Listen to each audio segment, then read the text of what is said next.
Hail people. This is a retake because I was trying to do this video the other day and it just bucked up.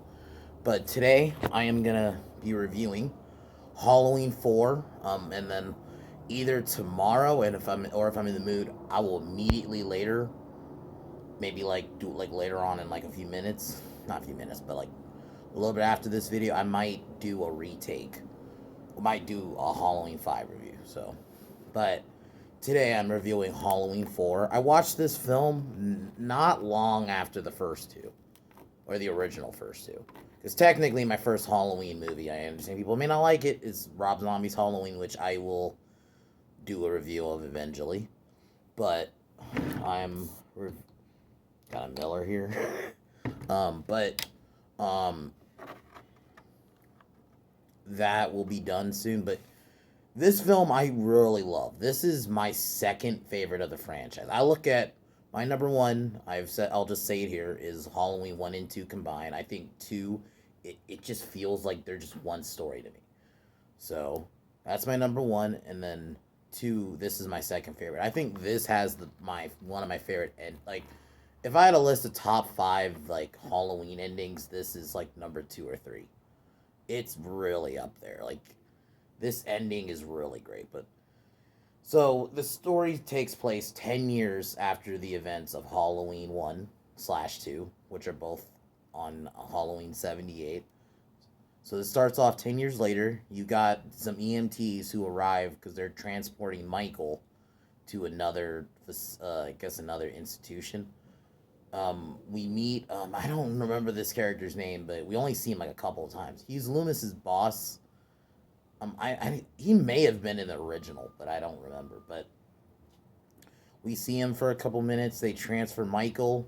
Then when they're going out transporting him, cue the music. Michael is bandaged up because his face. Because if you remember, he was on fire in the end of Halloween 2.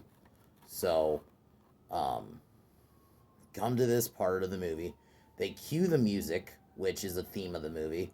Which they kind of go back to a more traditional sounding theme because it's especially for people who really didn't like the more synthy sound of Halloween 2. We have a more traditional Halloween theme. So this film, side point, was also made because Halloween 3, which I'll admit is not a terrible film. I will review at some point as a standalone, but I'm mainly sticking with the Myers movies in this. But this was made because that one didn't do well. So this came out in 1988.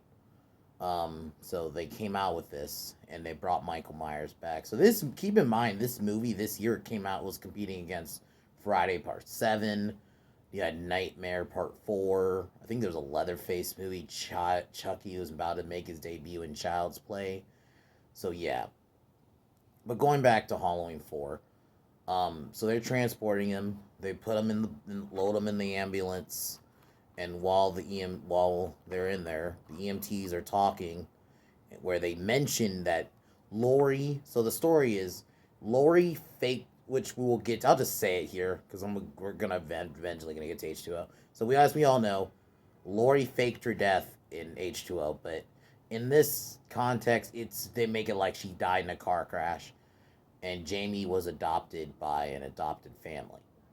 So that happened. Then Michael wakes up, kills both of the EMTs. One of them, which you see, he shoves his thumb in the dude's forehead. It's pretty brutal. Then we meet Jamie, who's looking outside. It's nighttime, and then we also meet Rachel, who's her older adopted sister. So this is the debut of Danielle Harris, who is I would say especially in terms of the leads of the franchise outside of Laurie, I would say she's the best, and in my opinion, her story is really good in this. In this one, they kind of ruin it in the next one, which we'll get to. But so hold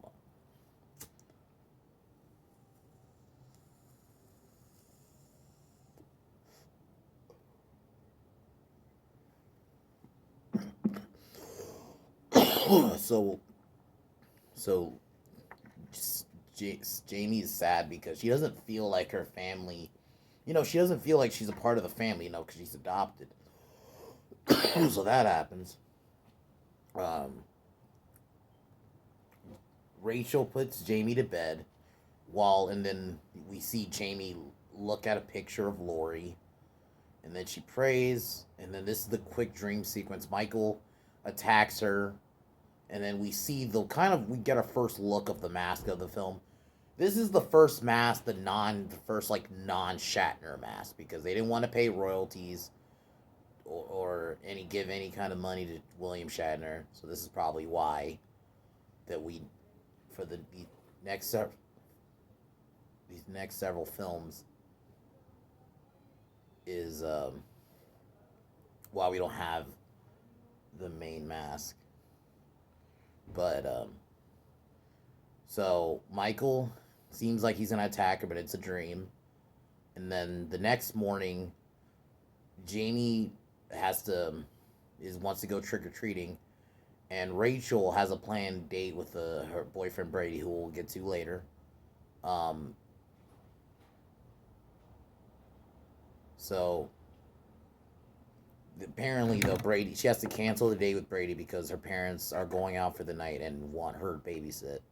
So that happens, and then we cut to Loomis, who we see he's also scarred. And I actually thought Donald Pleasance plays really good in this movie. Like, his greatest performance is from the first, but I actually thought he had a really good performance in this movie.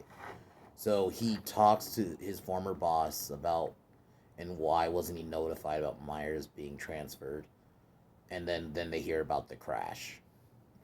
So they go to the crashed ambulance, and the police there was trying to make it seem like, oh, they just crashed, but Loomis goes into the water and sees, several bodies, so he knows Myers did it.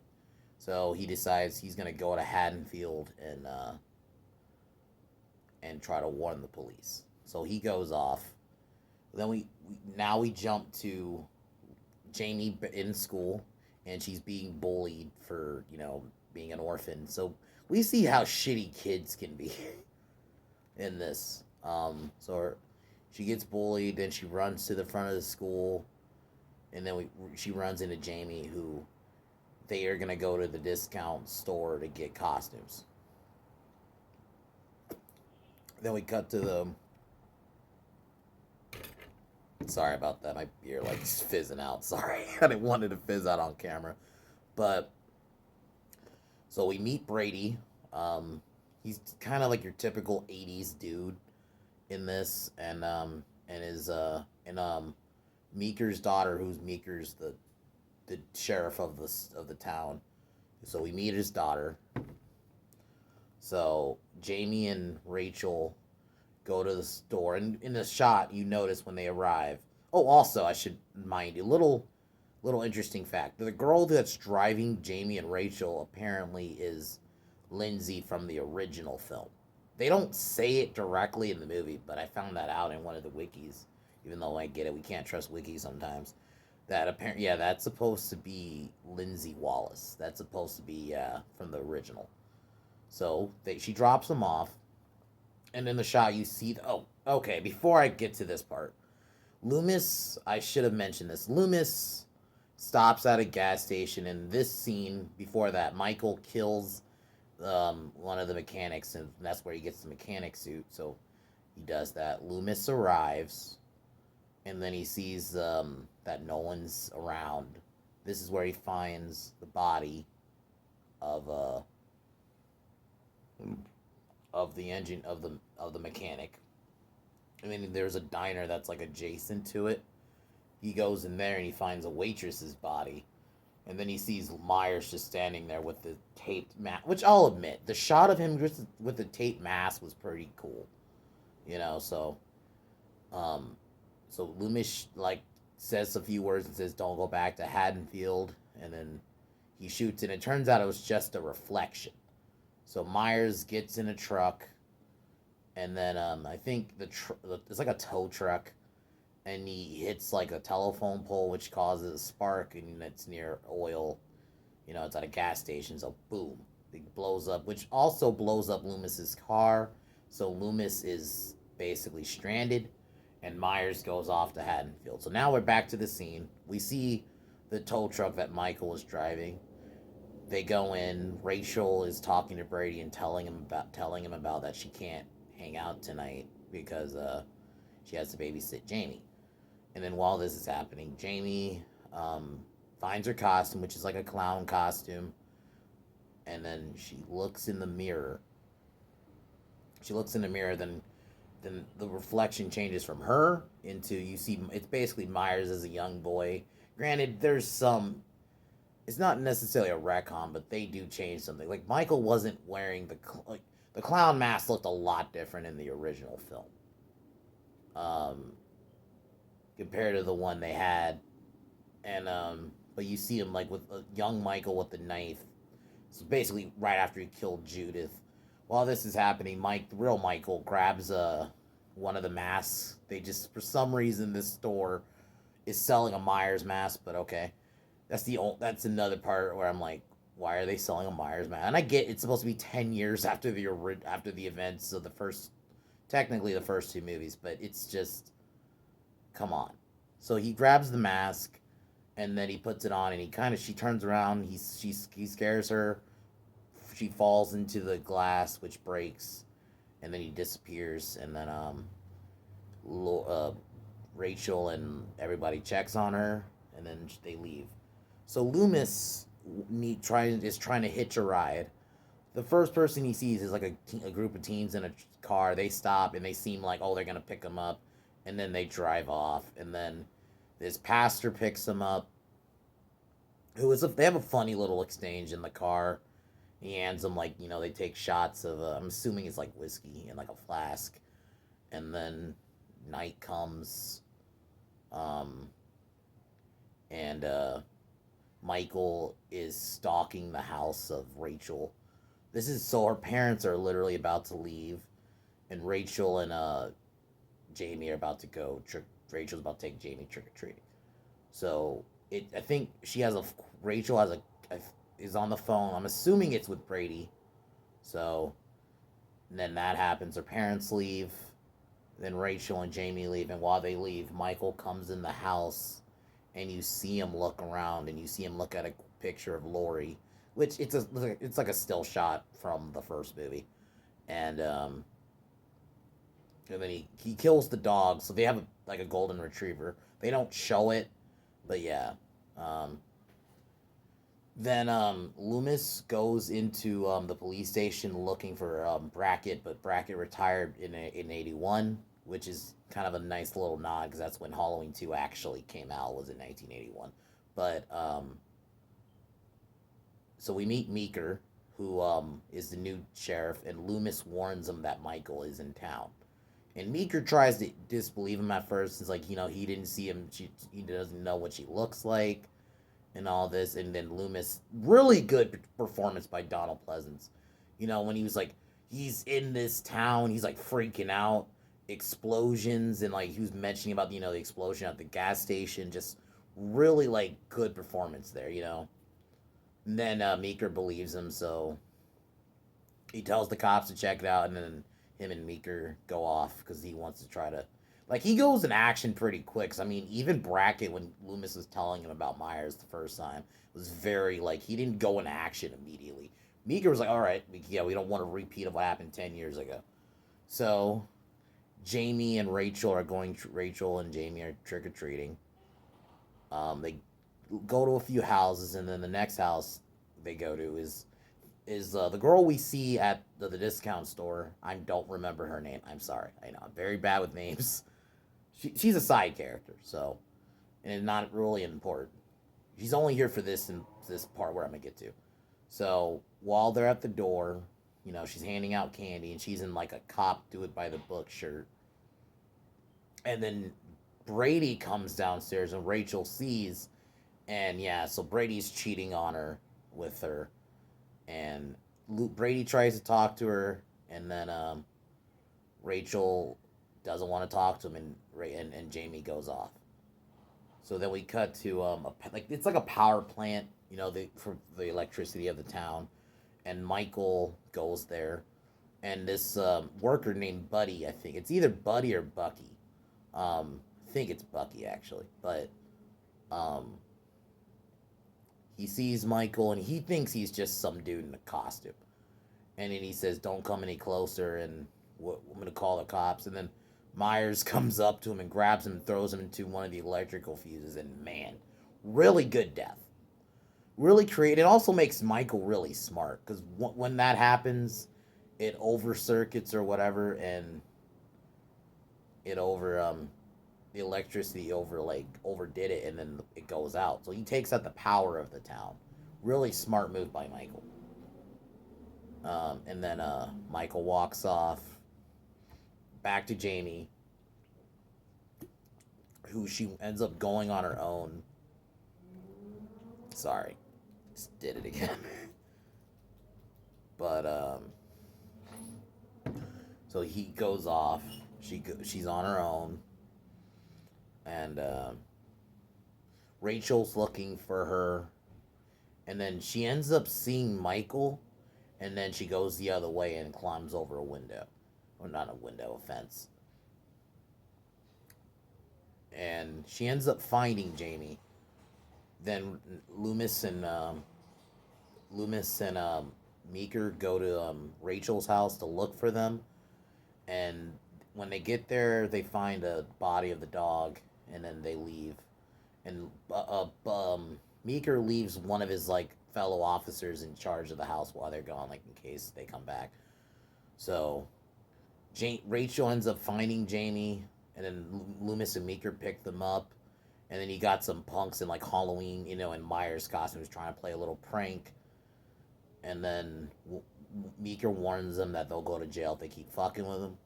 So they leave, and then we see Michael. When they leave, we see the shot of actual Michael just standing there. So before they go to Meeker's house, Meeker stops by the police station. Him and Loomis go in there, and then we see the just destruction, like all the bodies.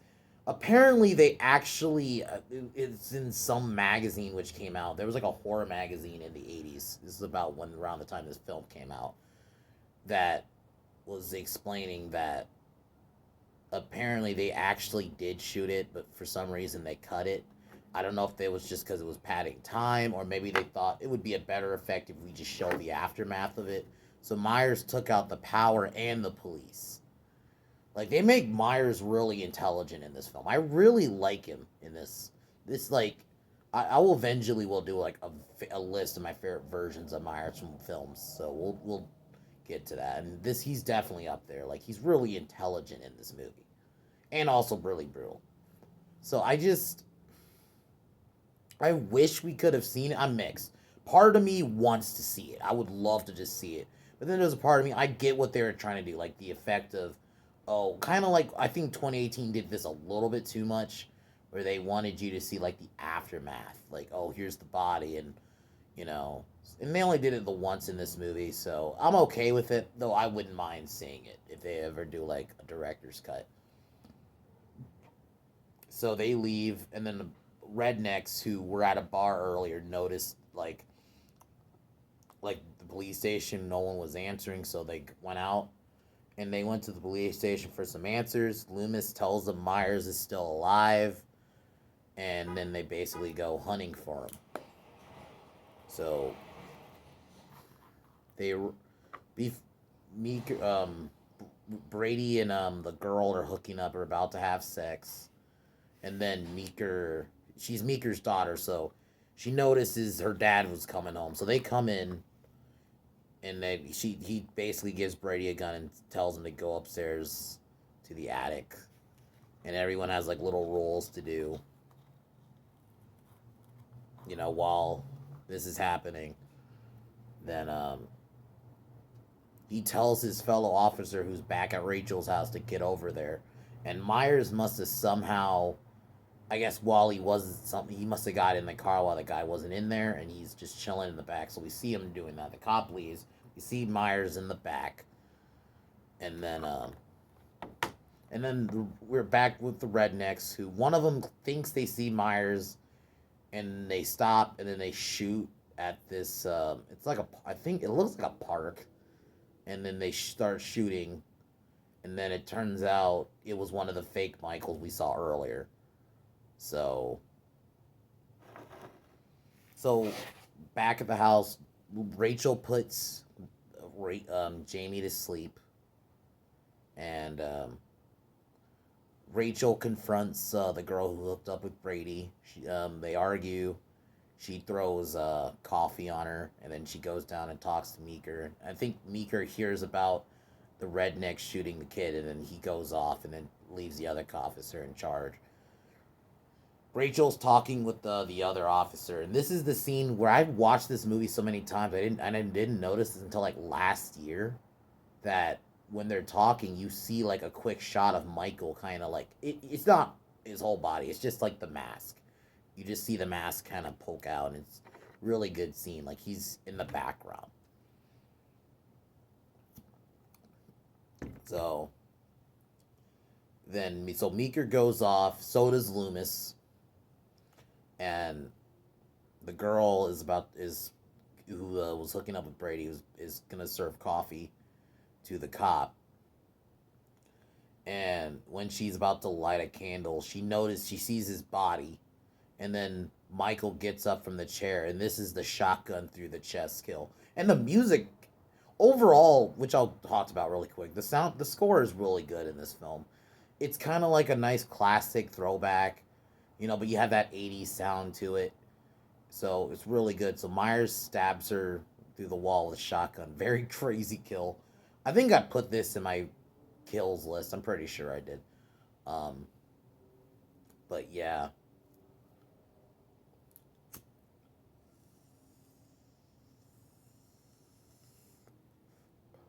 So Rachel comes back up and notices Jamie's not in the room anymore. She runs into Brady, who they find the bodies, and then her dad locks the door, and I think the door's made some kind of metal to where you can't shoot through it.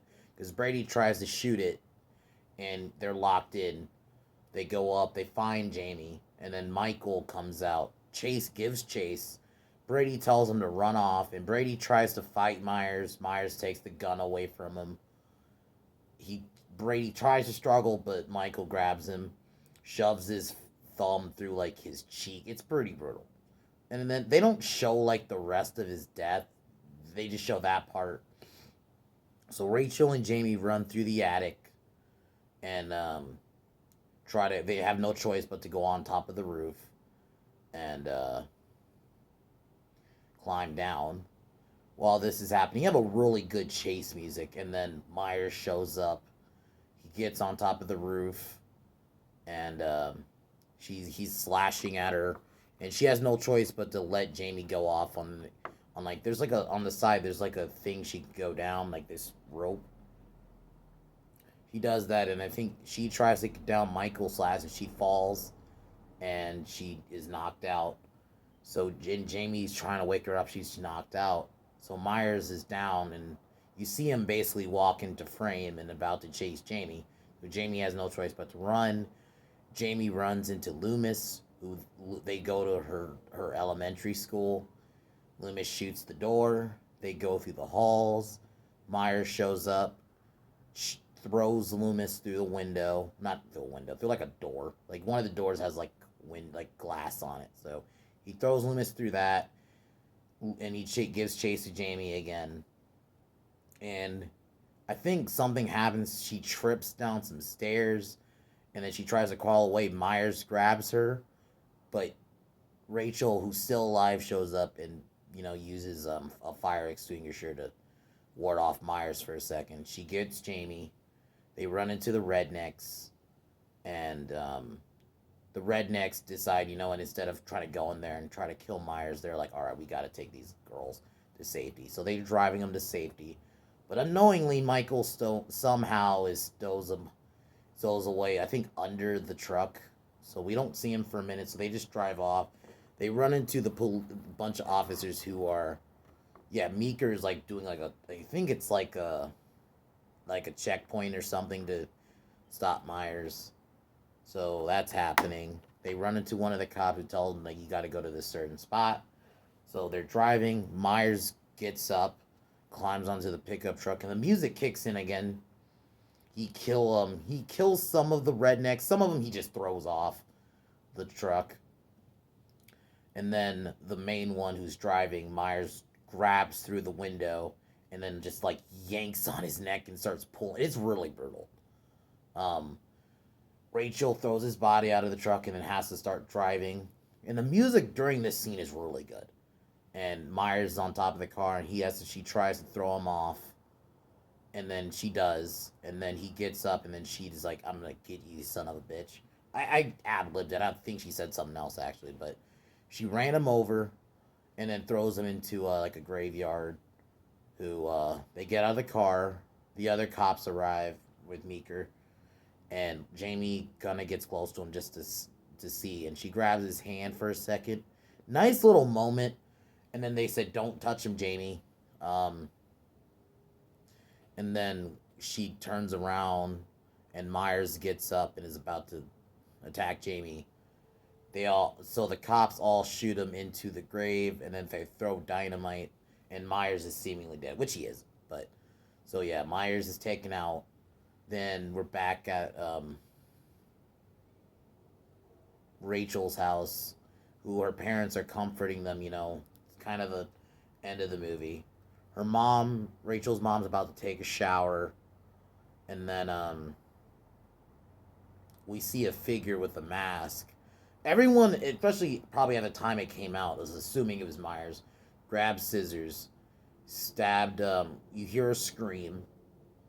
Loomis looks up, and it's Jamie with the scissors in the clown costume. It's really such a good scene. The music hits. He's like, no, and he has like a gun, and then Meeker tries to like kind of basically like tell Loomis to he grabs it, and then they all look up, and the music's playing. It's Loomis is screaming no. They're all looking up, and it's Jamie standing there with scissors, and then the movie ends. Great fucking ending, in my opinion. One of my favorite endings of this franchise. Like when I watched this the first time, because everyone assumed it was Myers, and then like, oh, he somehow came back, and then it was Jamie, and then the music was so perfect. Loomis's reaction, just yeah, one of the strongest, in my opinion. In a lot of people's eyes, this is one of the best. I think this is a great film. This is my second favorite of the franchise. Um, and then tomorrow or soon, we're gonna be reviewing Halloween 5, which I'll admit isn't the greatest. I don't hate it like others, which I'll say more in that review. But overall, this film is like a 9. I'd give like a 9 out of 10. I think it's really good. I think the characters are really good. The dynamic between Rachel and Jamie is great. I heard somebody kind of compare it to like Newt and Ripley, which I'll admit is not as good as that, but I think it is good though. They have a really good dynamic. Myers is really scary in this movie, even if the mask isn't the best. A lot of shots, it just looks generic, but I'll admit, but it's not a terrible mask, and I don't think it ruins the movie. I will admit the poster does have like the classic Shatner mask, and it's not in the movie at all, but I still love this movie. In my opinion, is my favorite, one of my favorite versions of Myers. Myers was brutal in this. Like he was fucking shit up. And then Loomis's performance was really good, especially in that scene where he was going to how he's in this town. Like great performance. So, yeah, that's my review of Halloween 4. I'll talk to you guys next time. Peace.